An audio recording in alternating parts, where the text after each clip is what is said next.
cenital, el sol gobierna el deslumbramiento del día. Todavía grave por el derrumbe acuático de la lluvia nocturna, la selva, abierta como un cáliz, asciende entre vapores a recibirlo. Allí, en el límite de la montaña y la llanura, entre las vegetaciones trepadoras y la extensión que viaja hacia el mar, una meseta arrimada al costado ínfimo de la sierra da fundamento a un puñado de torres y de escalas que de allí se levantan como la niebla. Simientes blancas del orden allí sembrado por la conciencia del hombre fijan armónicamente el espacio, y de la inhóspita trabazón de aguas y herbores, y erguirse de troncos y serpear de raíces, hacen aparecer los recintos exactos de un ámbito habitable. La montaña es parte de la Sierra Norte de Chiapas. La llanura es el comienzo de la arbolada superficie de aluvión de Tabasco.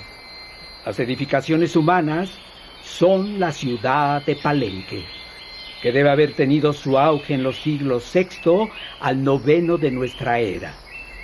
Situadas a diferentes alturas, protegidas por muros de retención que hicieron la posibilidad de un conjunto de breves mesetas artificiales, firme sustento a sus fuerzas en ascenso, las construcciones se establecen participando de las condiciones de la tierra y el cielo.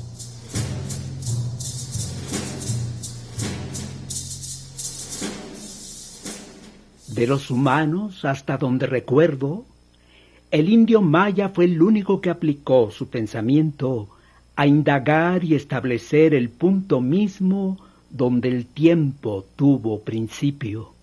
Considerado el tiempo como el ámbito de existencia de las cosas creadas, antes de ese punto sólo pudo haber el puro vacío, la nada universal y absoluta.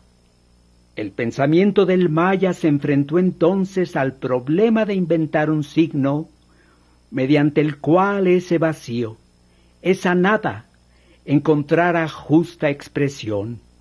Fue así como inventó el cero y su signo material. Se trata de un cero mucho más metafísico que aritmético, el cual sólo será utilizado para calcular precisamente el tiempo, para expresar con su empleo la posible suma de miles de millares, de miles de cuentas de años. Comenzó, pues, el tiempo, y con él la creación. Allí, sobre las primeras aguas, dos dioses, los dos contrarios elementos divinos, dividiendo el cuerpo del hombre original, crearon el cielo y la tierra, aquel con su parte genital, a fin de garantizar su reproducción y su desarrollo, esta con su parte mental, para asegurarle orden y perfeccionamiento. De tal suerte comenzó el tiempo su transcurso. Pero el tiempo es cíclico, y así como tiene un punto donde principia, también cuenta con ese punto como término, al cual ha de regresar, para de allí partir otra vez volver y repetirse así, interminablemente. Tal como fue creador en su camino de ida, será destructor en su regreso. Es durante este regreso cuando el maya vive en la tierra. A él le toca padecer este advenir aniquilante que se hace presente un instante para correr ya pretérito en busca de su origen. El porvenir se le convierte en pasado y el maya se dispone a resistirlo. Con ese propósito funda la ciudad, obra suprema del hombre, que por ella se vuelve de solitario en solidario. sustento de la sociedad humana que la ciudad convoca. Funda ciudades sobre el mar, en la montaña, en la selva, en la llanura. Una de ellas es ejemplar. En esta se consuma la imagen del hombre consciente. Es Palenque, la ciudad de las serpientes.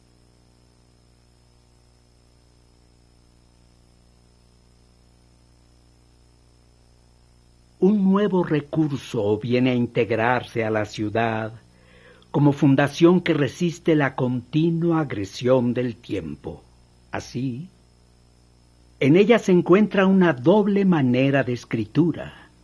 Por una parte, la escritura que se vale de formas plásticas, usual en las manifestaciones culturales del antiguo México.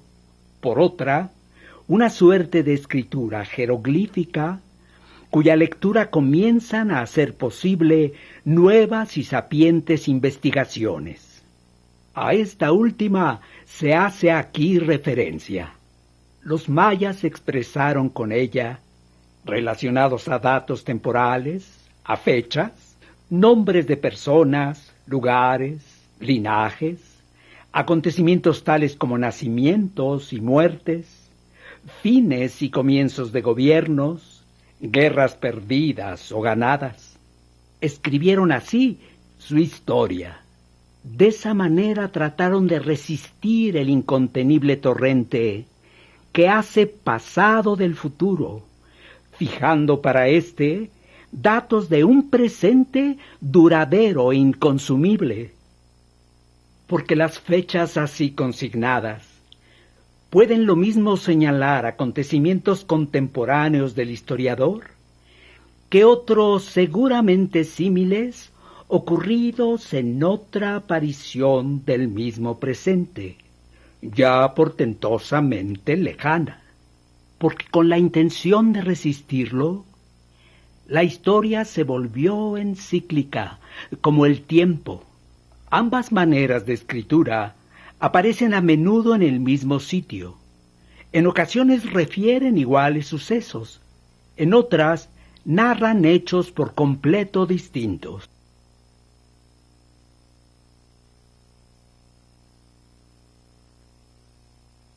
Este es el principal de los señores de Palenque.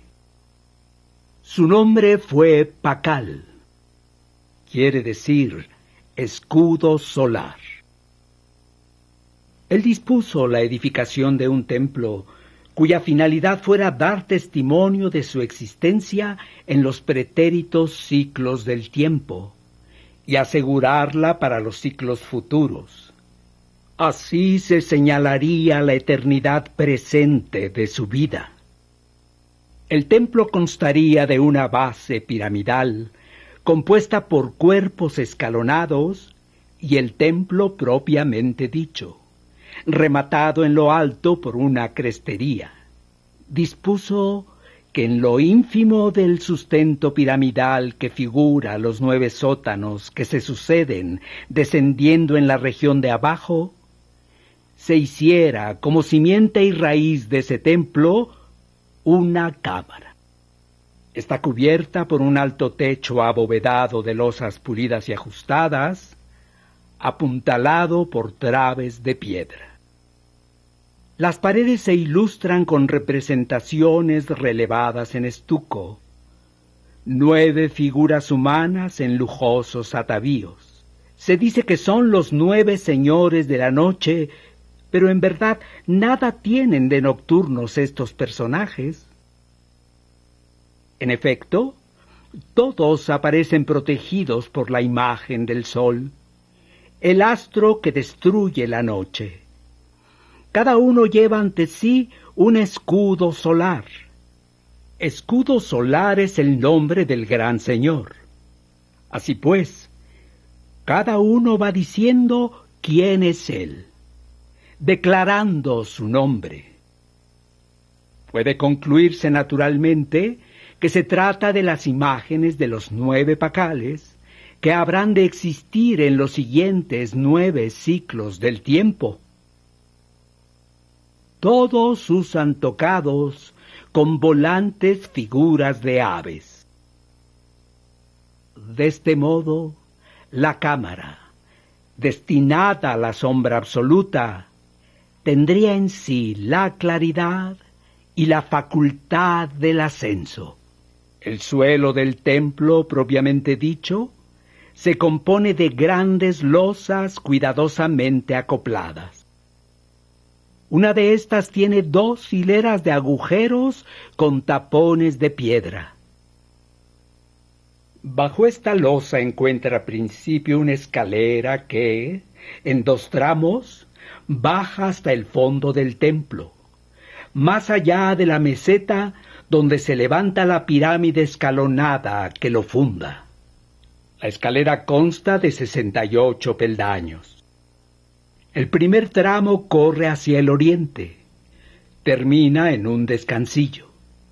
De allí parte un pasadizo estrecho que conduce a un ventanillo abierto en el costado de la pirámide. El segundo tramo, a partir del descansillo, se dirige al occidente y llega a su fondo. La escalera es ancha y está cubierta por altas bóvedas en tramos escalonados. Y siguiéndola en su camino, circula un rudimentario tubo de estuco. En su término inferior, desemboca en un corredor también abovedado que lleva a la puerta triangular de la cámara. En el centro de ésta, sobre 6 soportes de piedra, habría un féretro monolítico con relieves en sus paredes. Allí se representarían las imágenes de Pakal en anteriores ciclos temporales. Cierra el féretro una losa de piedra, lisa y bien acoplada a su abertura superior. Sobre esta losa, una mucho mayor sintetiza con la imagen que en su parte superior tiene labrada el carácter sacro de todo el sitio oculto. Este, por la magnitud de sus significados, se ocultó más todavía, haciendo que la matriz del templo fuera también la de la tierra, donde se sumerge la cámara. Pakal quiso que en el féretro se guardaran su cuerpo y, abiertos los ojos, perenne rostro, su máscara de jade. La losa mayor contendría su propia imagen realizada bajo su vigilancia. Exteriormente, el templo habría de ser puro sentido de ascensión, representados por los 9 cuerpos escalonados que lo sustentarían, los encimados 9 sótanos de la región inferior serían camino de subida. A su frente se colocó una escalera con 4 descansillos intermedios que da camino hasta su entrada central. Antes de alcanzar en su ascenso el primer descansillo, la escalera es ancha y suntuosa, sostenida por macizos taludes que llegan hasta la altura del segundo cuerpo. Del primero al 4 descansillo es angosta y ofrece los flancos desprotegidos. Desde la terraza que forma el 8º cuerpo, luego del último descansillo, vuelve a estar guardada allí por amplios taludes con figuras esculpidas. Alcanza de esta suerte, por fin, el pórtico del templo propiamente dicho.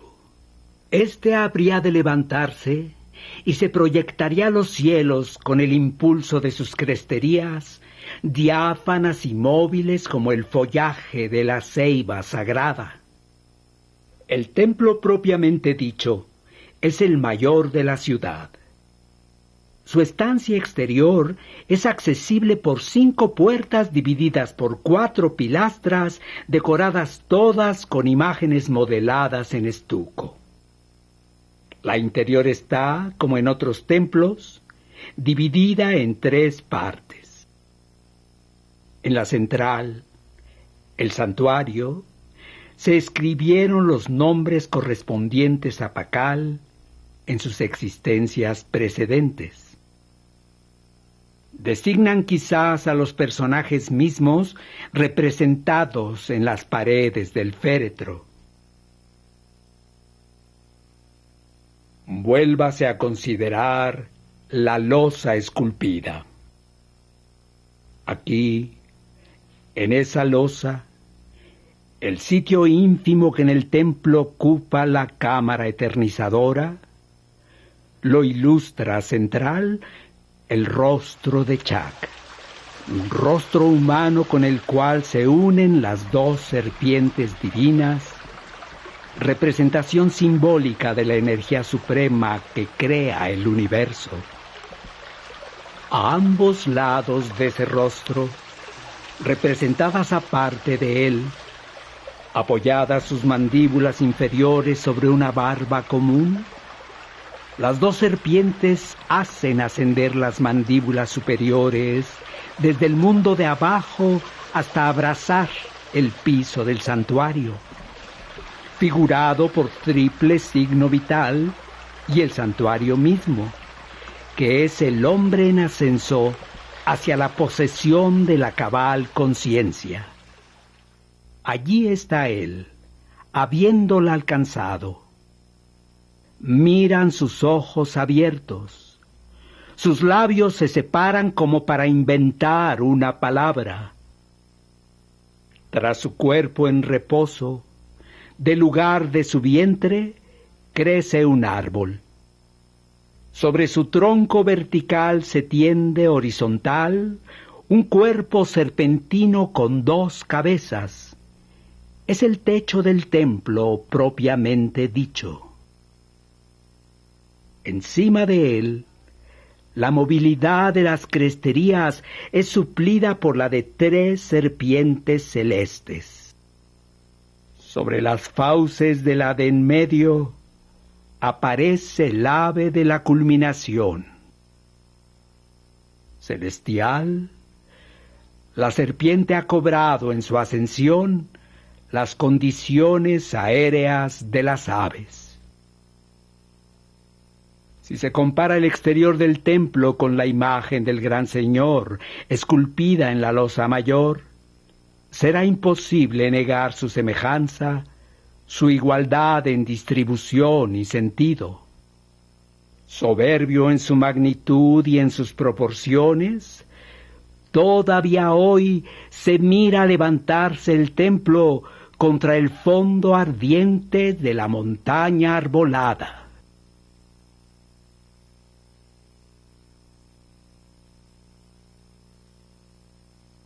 Su concepto cíclico del tiempo proporciona a los mayas el poder suficiente no sólo para resistir su incesante acoso, sino incluso las armas para vencerlo.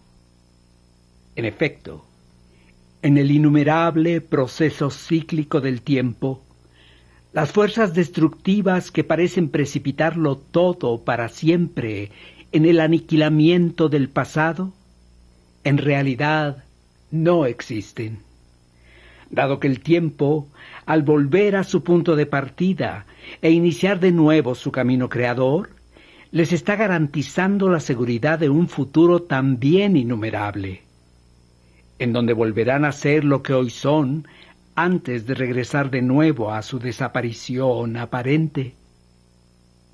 Porque morir en el tiempo cíclico equivale a echarse a dormir algún rato, para despertar, renacer en el siguiente ciclo siempre mayor y más sabio. Los mayas de Palenque parecen haber elegido a Pakal para simbolizar en él su concepto esencial de la realidad.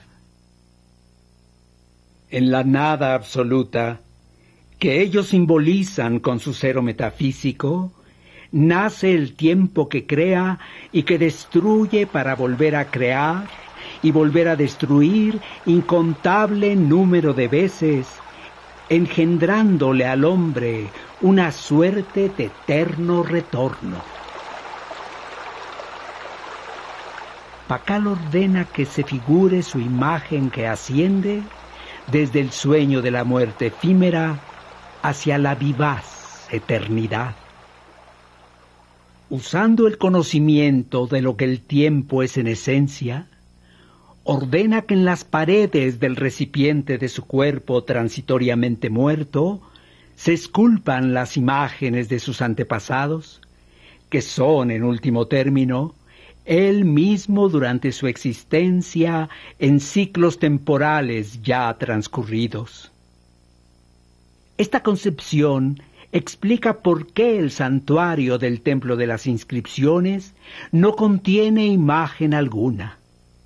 El ocupante de ese santuario es el concepto mismo de Pakal, representado allí por los nombres escritos de sus antepasados. Nombres que son acaso los de aquellos que están representados en las paredes de la caja que había de guardar su cuerpo, y no son otros que él mismo, revivido en sucesivos ciclos que han pasado ya y que habrán de renovarse en innumerables ocasiones.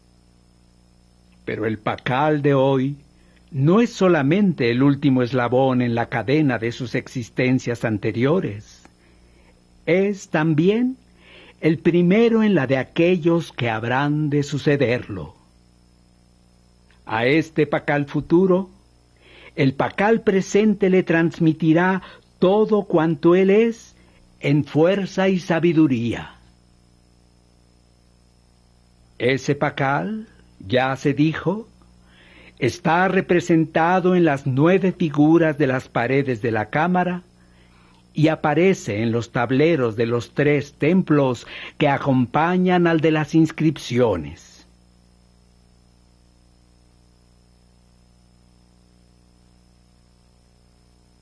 Vecinos al de las inscripciones, se encuentran 3 templos que se dice fueron construidos por el hijo de Pakal, y que por las imágenes representadas en sus respectivos santuarios, se nombran el del sol, el de la cruz foliada y el de la cruz.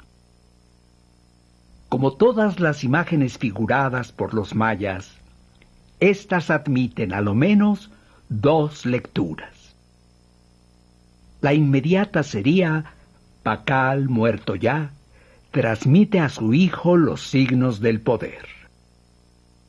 Su lectura simbólica sería: el Pakal del presente, vivo, enriquece al Pakal del venidero ciclo temporal, donándole los bienes del conocimiento, incluyendo el de la fragilidad del sueño de la muerte. Manifiesta en los signos que la sugieren. El Pakal del presente es el maestro del Pakal del futuro, y el conocimiento general que le transmite está representado por las entidades que dan nombre a los templos. En el de la cruz se ven representadas las mismas serpientes que en la lápida de Pakal ocupan el lugar del cielo.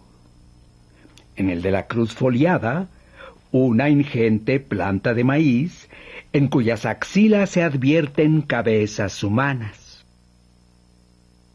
En el del sol, el rostro símbolo del supremo poder, convertido en imagen solar.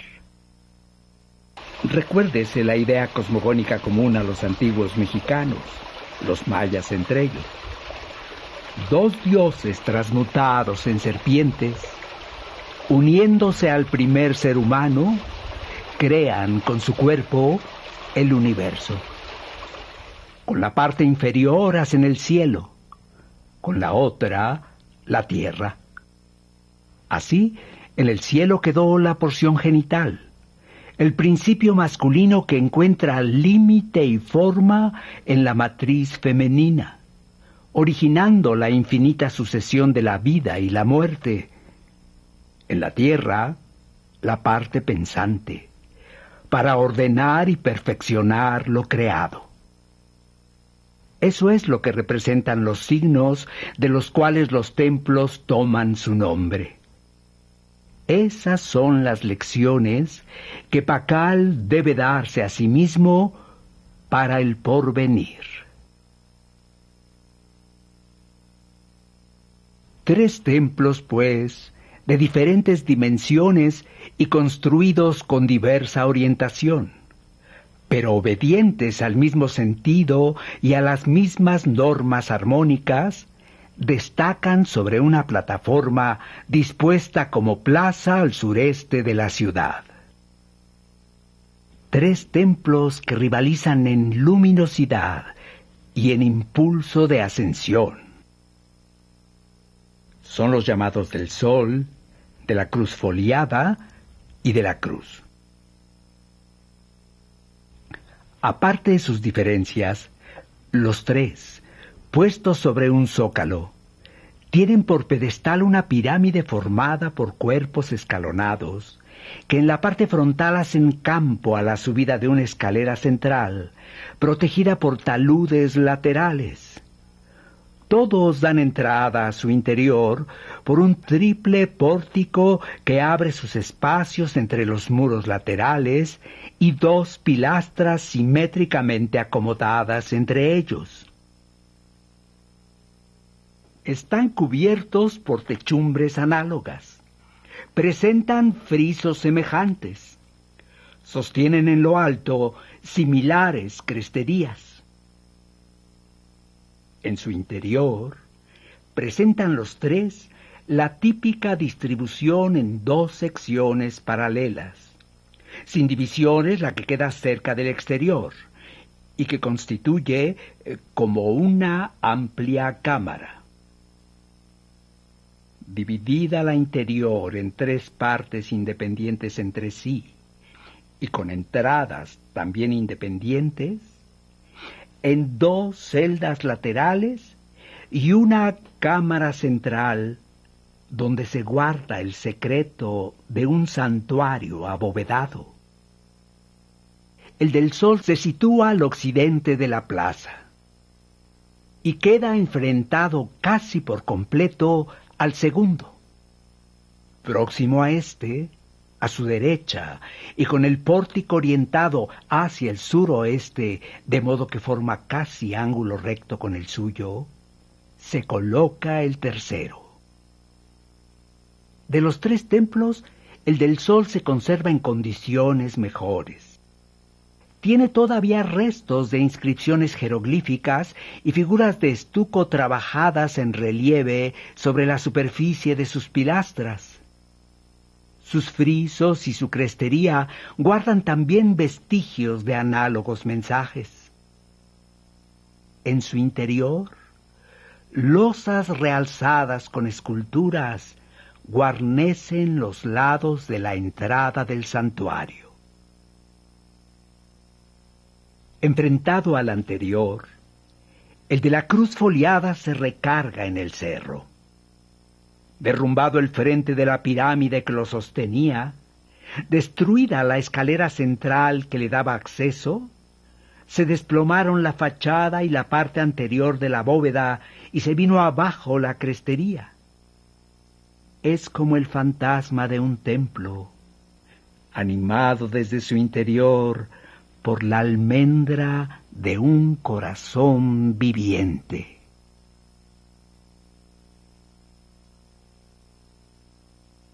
El de la cruz, asentado encima de un terraplén establecido por la mano del hombre, se encuentra también muy dañado. La parte frontal ha desaparecido. Cayeron el friso y parte de la bóveda. Los dinteles cayeron, perdido el apoyo de las pilastras, una de las cuales dio en tierra. La crestería, ausentes ya sus figuras de estuco, ve permanecer solo su frágil armazón. La trama de cintas horizontales como alas abiertas y la urdimbre de esbeltas pilastras verticales. Tal es el estado de los templos que no llega a destruir su sentido, porque a pesar de su externa decadencia, la presencia triple parece alzar vuelo desde la altura de predestinadas colinas. Preservan los tres, en sus piedras ruinosas y amenazadas, algo como una virginidad no tocada por el tiempo y la selva. Ese sentido de ascensión, esa prodigiosa pureza que los relaciona arriba y abajo con cumplidas aspiraciones de orden universal y que se confirma con la sapiencia escrita en los tableros que consagra la oscuridad de sus santuarios. Tal es el secreto que se escribe en los tableros con que se consagran los santuarios de los templos.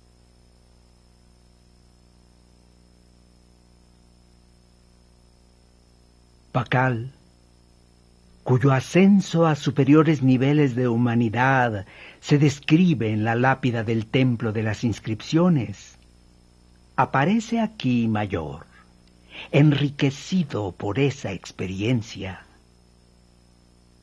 Grande y sabio se yergue, consagrado a transmitirla al próximo Pakal, su descendiente y su discípulo, que habrá de ser el mismo en el siguiente ciclo del tiempo, y que aquí, frente a él, aparece de menor magnitud, llevando los signos de la grandeza que recibe.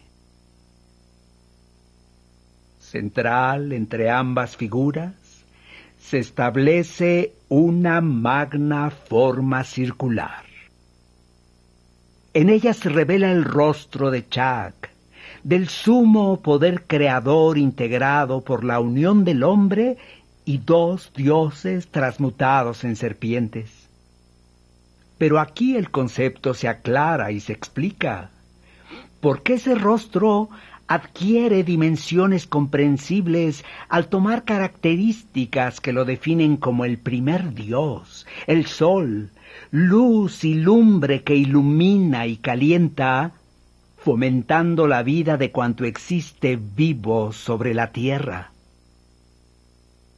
Además, esta imagen suministra el nombre mismo de Pakal, pues su forma sugiere la naturaleza de un escudo. Refuerza esta sugerencia el hecho de que ese magno círculo se apoya en dos lanzas, que cerca de la punta se revisten con cabezas de sierpe emplumadas.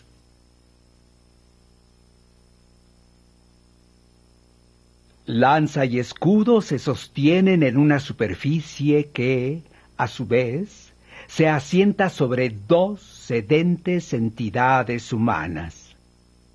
Tanto la superficie como las entidades muestran signos de felinos y de serpientes, esto es, de procesos de creación y de evolución. El gran Pakal está de pie sobre la espalda de una forma humana que se recuesta en sus propias rodillas. Esta imagen es la del propio Pakal, muerto pasajeramente, depositado en el féretro del templo de las inscripciones. La figura menor, a su vez, se para sobre la espalda de otra forma también humana. Esa espalda se alza a fin de que dicha figura menor quede a la misma altura que la mayor. La forma que alza la espalda viene a ser asimismo la del muerto gran Pakal, que se esfuerza en hacer crecer a su descendiente.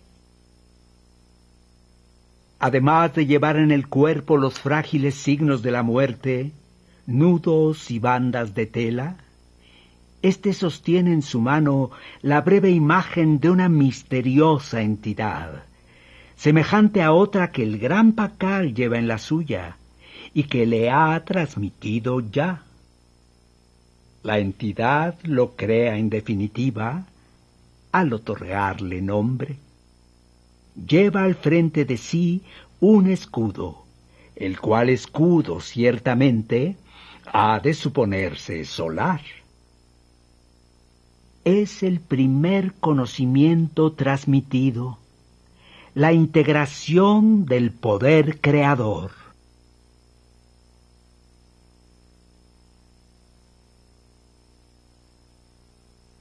La figura del gran Pakal se mira aquí a la izquierda. Está posada sobre la unidad de un triple rostro, visto de frente el central, de perfil los laterales. Un sartal de cuentas esféricas, símbolo físico de la lograda perfección, cuelga de su cuello.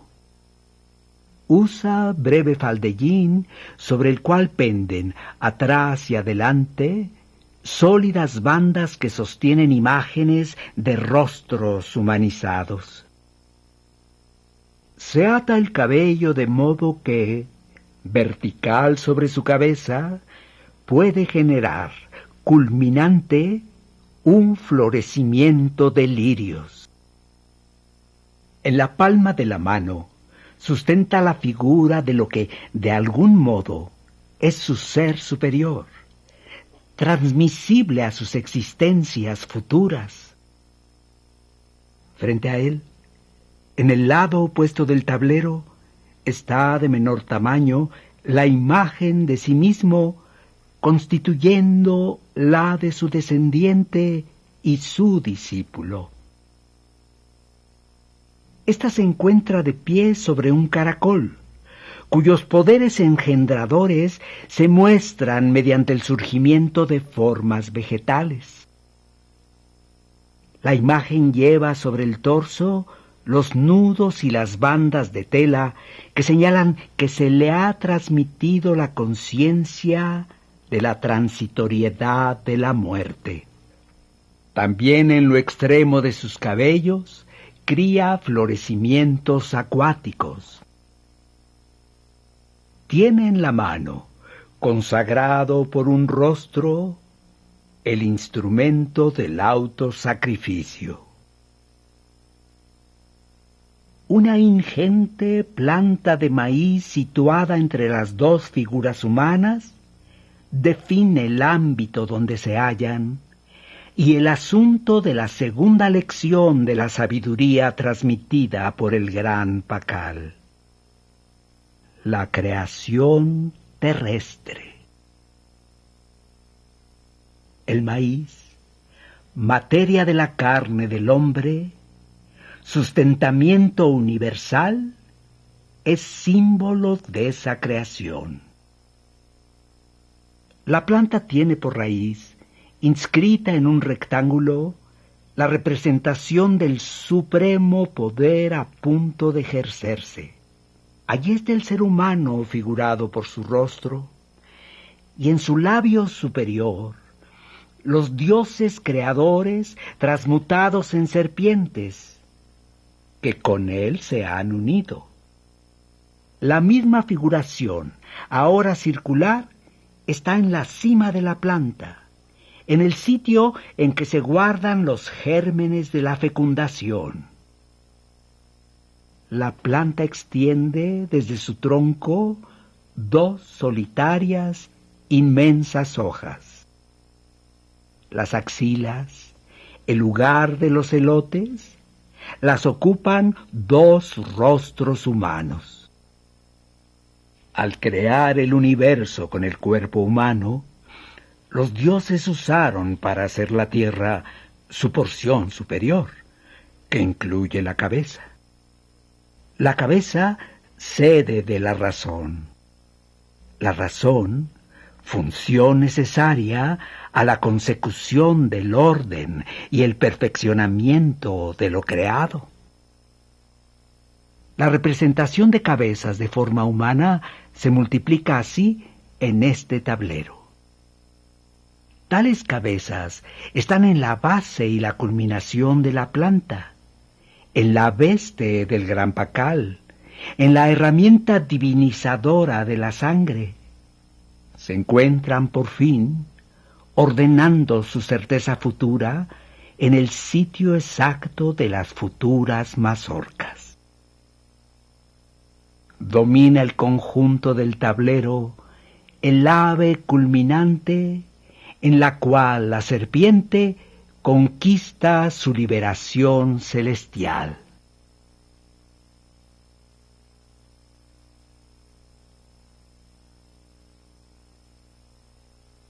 El cielo se hizo de la parte inferior del cuerpo humano, donde radican los órganos que generan y renuevan la vida.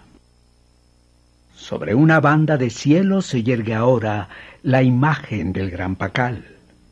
Lleva en las manos, cubiertas por un paño, la eterna figura creadora. Una tela liga verticalmente sus cabellos, cuya parte más alta florece. En una cabeza puesta sobre otra banda celeste, encuentra base la figura menor. Se alza, pues, encima del cielo creado, porque esa cabeza se corresponde con la que tiene en las manos el gran pacal. La mano de esta figura sujeta un modo de cetro, rematado por una tercera cabeza, la cual, coronada por el triple signo de la vida, culmina con un follaje de plumas. Su porción inferior sugiere extensión de nubes. Los cabellos de la figura menor, verticales y ligados también por una tela, sostienen un brote de hojas en su terminación. En su torso se miran los signos del pasajero sueño de la muerte. El ingente rostro del sumo poder que da fundamento a la cruz central porta asimismo sobre sí el mencionado signo de la vida. Es el mismo triple signo que hace ascender a Pacal en la imagen de la lápida del templo de las inscripciones, y del cual surge el árbol de serpientes celestes que crece tras él. Equivalente a ese árbol aparece la cruz de este tablero, con una característica especial.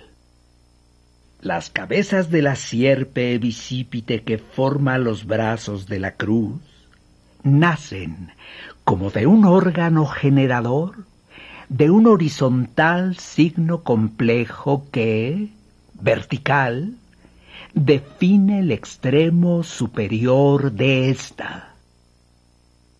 Ahora bien, en la lápida, la más alta de las serpientes abre las fauces de donde parece surgir el ave de la culminación.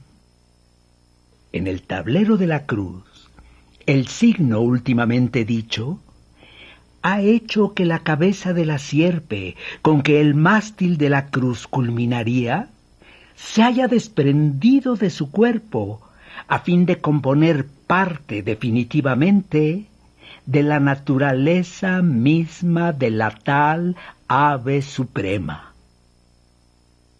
Eso es lo escrito en los tableros de los tres templos. El conocimiento del modo de la creación del universo, al iniciarse el paso del tiempo, ha sido comunicado.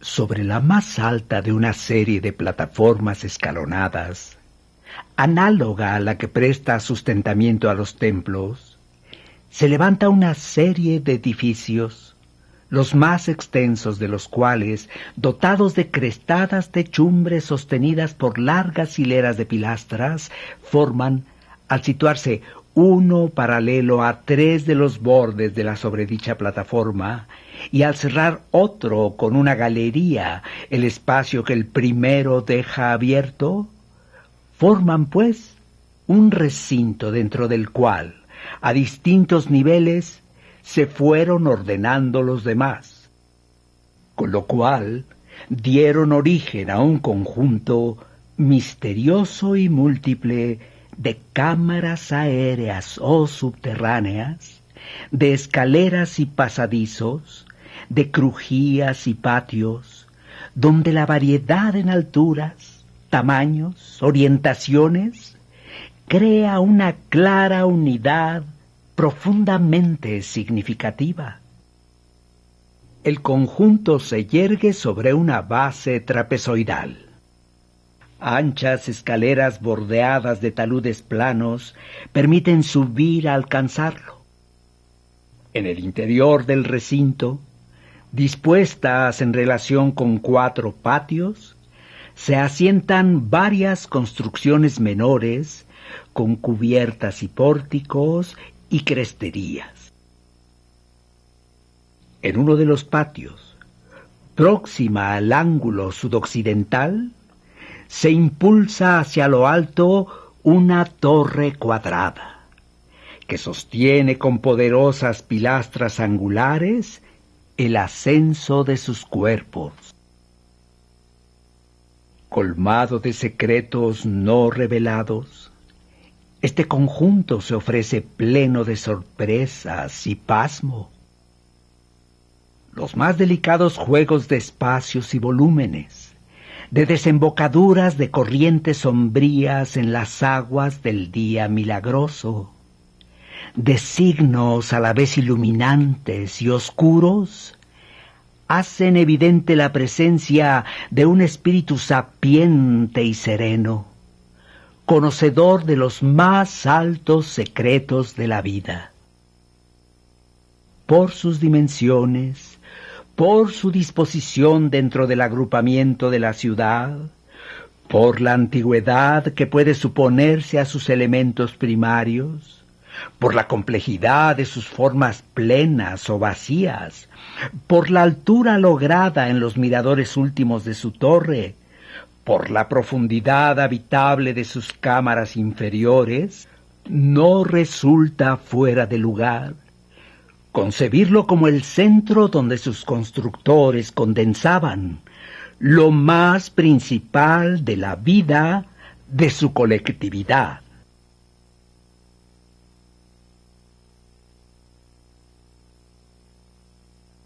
En él se establece y se confirma el origen femenino de Pakal, de su sabiduría y de su dominio. Aquí aparece su madre. Sentada sobre sus talones, se une firmemente a la tierra, que es también ella misma principio universal. Desde allí ofrece al hijo una suerte de tocado real, donde se contienen los dones de la creación y su modo de alcanzar la perfección. Esto es, los dones de la conciencia. El tocado es cilíndrico, ilustrado en su parte frontal por el rostro de Chak, símbolo del poder creador que va a ejercerse. De la parte superior crece un conjunto de plumas indicadoras del vuelo en ascenso. En el tocado, pues, se resume todo cuanto Pakal habrá de ser al recibirlo, al ser parido a la perpetuidad de la vida.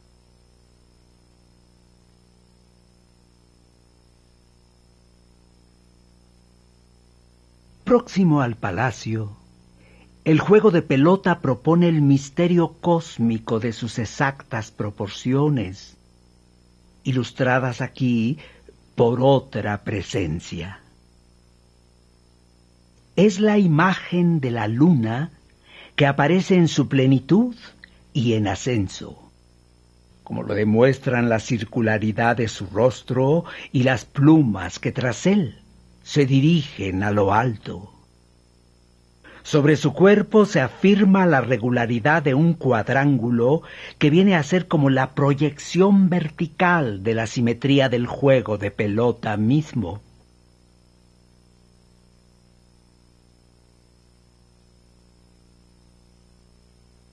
Así, el astro que con sus ciclos mensuales, sus crecientes, sus llenas, sus menguantes, crecientes y menguantes que se inician y acaban en un mismo punto y se repiten eternamente iguales, revela la naturaleza cíclica del tiempo todo. Así pues, ese astro con sus condiciones esenciales explica el sentido del lugar al cual su imagen vino a ser destinada.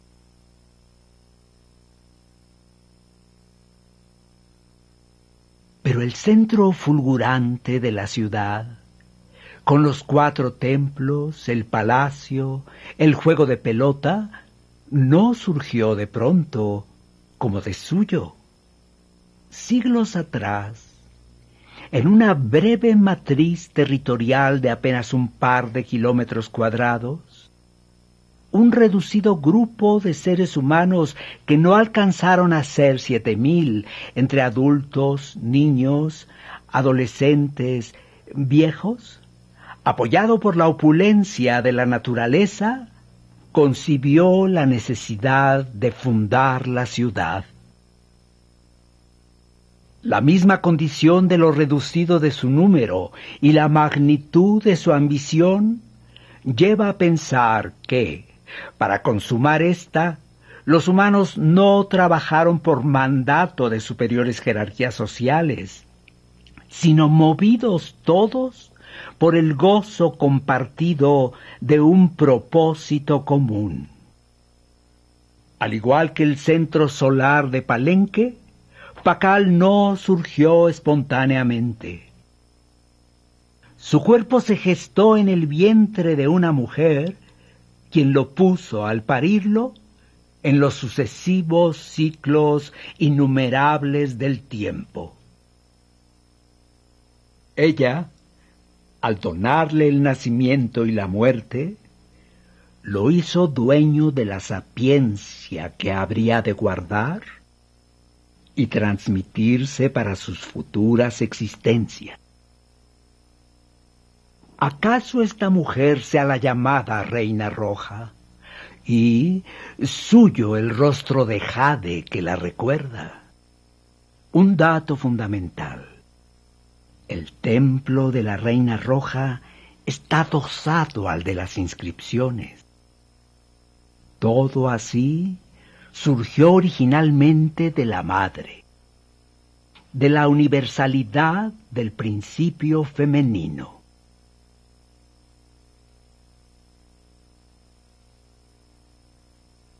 En el temor de morir definitivamente, en el acoso de su presencia continua, en el evidente curso temporal que va destruyéndolo todo, tiene principio y fuente la angustia existencial de los seres humanos. Inmerso en tal angustia, el espíritu de los mayas se concentró en el esfuerzo de buscar la manera de evitar la perpetuidad de la muerte y de resistir la aniquilante obra del tiempo. Y fue precisamente su concepción del tiempo el ámbito donde vino a encontrarla. En efecto, los mayas saben que el tiempo comenzó su transcurso a partir del cero de la nada preexistente, en un punto determinado al cual ha de volver para partir de nuevo en una sucesión de ciclos idénticos en cada uno de los cuales deberán desenvolverse los mismos acontecimientos. Esa sucesión, pues, tiene comienzo, pero no tiene término. Así, en el caso de Palenque, el Pacal que mandó edificar el templo de las inscripciones, el que empezó a gobernar en el año 615, no es en modo alguno el primero ni será el último. Así lo prueban, en cuanto a los anteriores, las imágenes relevadas en las paredes del ataúd de piedra puesto bajo el templo mencionado, y los nombres conservados en el santuario del mismo. En cuanto a los futuros, las figuras menores visibles en los tableros de los distintos templos palencanos y las 9 figuras relevadas en estuco en las paredes de la cámara. Esta es la razón por la cual, en todos los casos, la imagen de Pacal es la de un hombre vivo. Lo fue en ciclos pasados, lo ha de ser en ciclos futuros, lo es, por tanto, en el ciclo presente. La muerte existe, pero es pasajera. En cambio, la vida es permanentemente renovada y presente. Pero Pacal no es un hombre solo. Como titular del señorío, ha de resistir el paso del tiempo no individualmente, sino como símbolo de una colectividad. De allí surge el impulso colectivo de establecer la ciudad. Se dice acerca de la religión de los mayas, de su concepción de múltiples divinidades, de su concepción horizontal y vertical del mundo. Nada de esto explica, por ejemplo, el porqué de la vida persistentemente representada en las imágenes de Pacal. No se relaciona ésta con aspectos religiosos, sino con largas y profundas lucubraciones filosóficas a propósito del hombre y del tiempo. Por lo demás, muy poco se ocupan los mayas en suponer o en explicar la posibilidad de una vida más allá de la muerte. En lo que se afirma acerca del culto de los mayas a sus antepasados, esta no parece ser otra cosa, en realidad, que su recurso a la memoria de su propia experiencia en ciclos anteriores. Para ellos, el desarrollo de la vida es siempre un fenómeno físico. Siempre es la misma vida de los mismos hombres en distintos ciclos temporales. Las ciudades, guareciéndose en las selvas, respirando en las cimas, haciendo florecer la llanura, tendiendo desde los cantiles la mirada sobre el mar, edificaron los mayas sus ciudades. Así se encuentran dispersas en Chiapas, Toniná, Bonampak y Axilán. Toniná, una inmensa plataforma, 2 grandes juegos de pelota, posibles entradas al mundo de abajo, lugar del pasajero sueño de la muerte que prepara la vida en el siguiente ciclo. Después, la montaña trepada por la ciudad. Pueblo de capitanes y soldados, revela en sus imágenes el sentido de la guerra en el antiguo México. No busca la muerte del enemigo, pretende su captura en combate para más tarde oficiar su divinización por medio del sacrificio. Así, al señor que vence no se le llama el que mata, sino el que captura.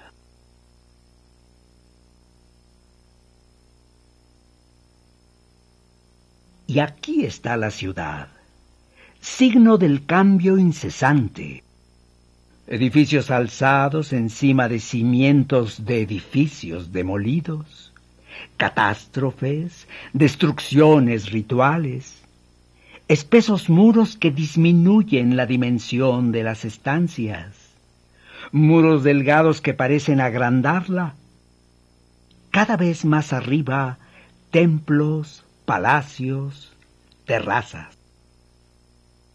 Oscuros túneles que apenas consienten el paso de un hombre, abiertas amplitudes, y todo relacionado, unido todo por incontable entretejimiento de escaleras, amplias unas y ostentosas, estrechas y humildes otras, escaleras que se niegan a ser vistas, escaleras que a ninguna parte conducen, que hacen imposible su recorrido.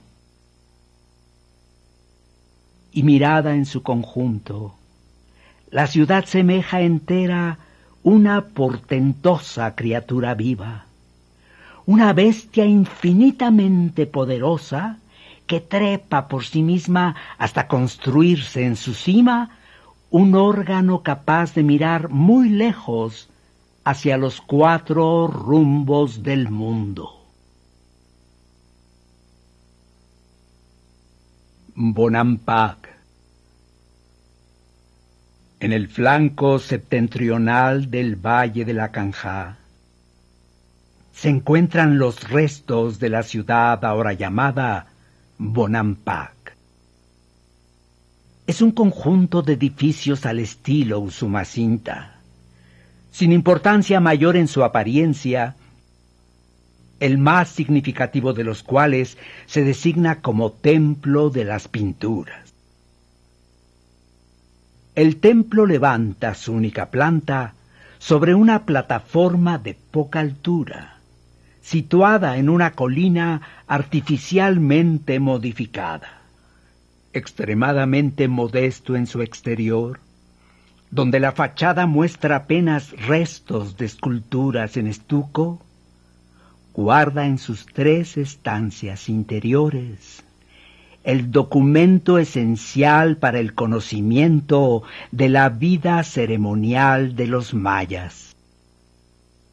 Allí se muestran la transmisión del señorío, el comportamiento de las clases superiores, la guerra, que no es sino otra forma ceremonial, la música, los festivales, la danza, el sacrificio. Pero la maravilla de este documento, incluso más allá de su valor histórico y social, se revela en la supremacía del arte pictórica en que fue consumado. En efecto, limitadas por la exactitud del dibujo, las planas superficies se vivifican y refulgen, alumbradas por la opulencia de masas de colores en diversas intensidades y matices.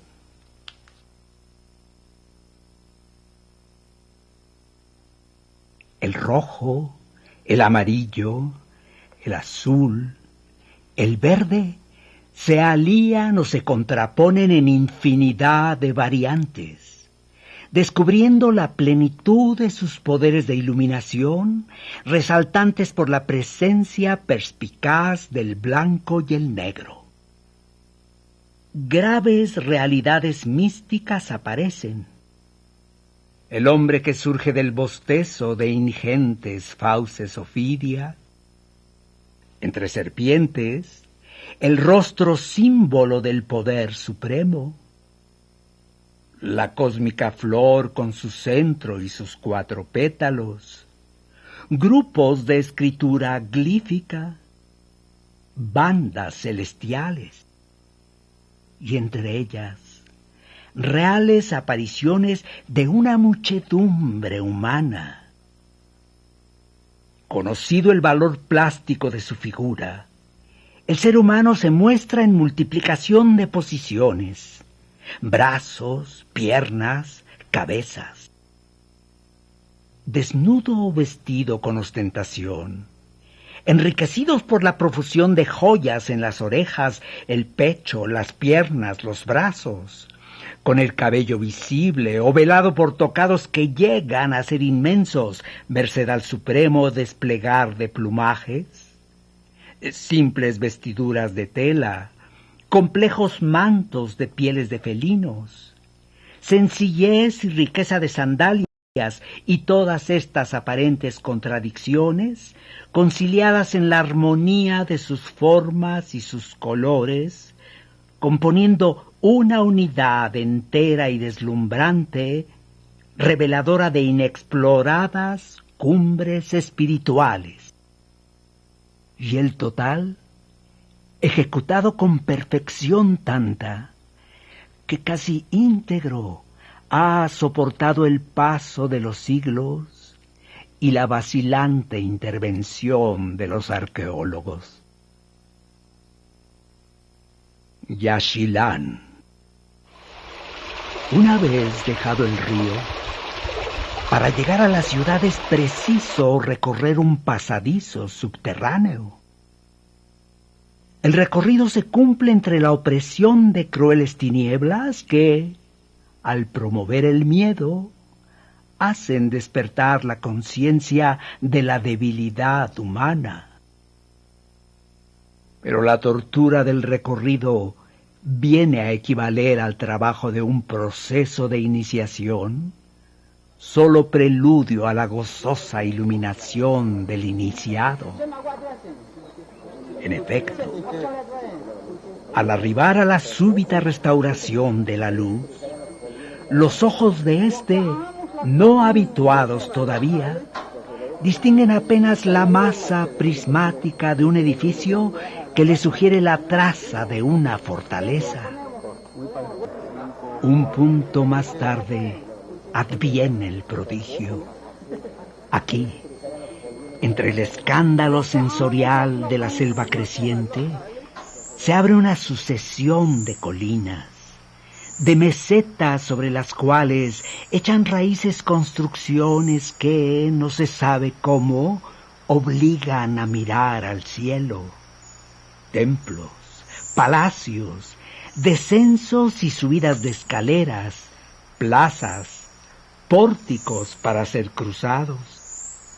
Edificios de tal inmensidad en su concepción espiritual que, comparado con ellos, el Partenón no pasa de ser una perfecta casa de muñecas. Y el iniciado piensa en sí mismo y advierte la completa ausencia de sus físicas necesidades. Ni hambre, ni sed, ni sueño.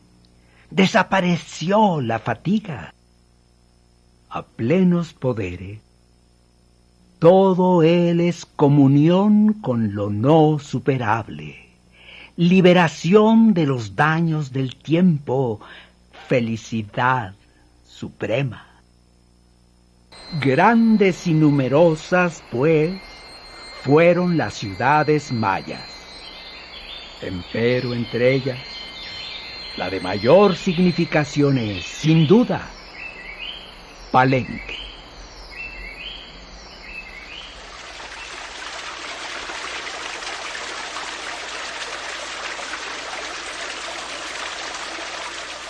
Son, pues, las profundidades de la meditación acerca del tiempo, de la reflexión acerca de su transcurso y sus efectos, lo que integra, según se afirma universalmente, el carácter definidor del pensamiento maya.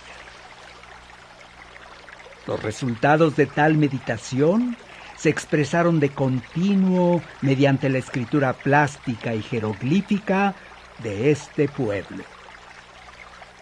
Sus conceptos se manifiestan en la escritura plástica mediante copiosa profusión de formas, múltiple sobreabundancia de elementos que a menudo se han juzgado ornamentales. Son partes de felinos, de sierpes, de aves, de criaturas vegetales, de objetos de materia inerte en apariencia. Si se examinan debidamente, se advierte que todos ellos constituyen signos de creación y evolución, de actividad vital, de vida que se desenvuelve hacia una perfección inalcanzada. Además, en la tradición plástica de la antigua cultura mexicana, es uso común el de representar cerrados los ojos de los muertos. Así, por ejemplo, en su fase original, la olmeca, se hallan los del rostro de la cabeza de Cobata, y en su fase culminante, la azteca, los del rostro de la gran cabeza de Coyolxauhqui en el Museo Nacional de Antropología. Vano será el esfuerzo de buscar un personaje palencano que tenga cerrados los ojos. Incluso la máscara preciosa que cubre el muerto rostro del gran señor tiene los ojos abiertos. De esta suerte, se ostenta en Palenque la lumbre cenital del pensamiento de aquellos hombres en su decisión de resistir la obra del tiempo. La existencia de la perenidad de la vida cíclica es demostradora de la inexistencia de la muerte.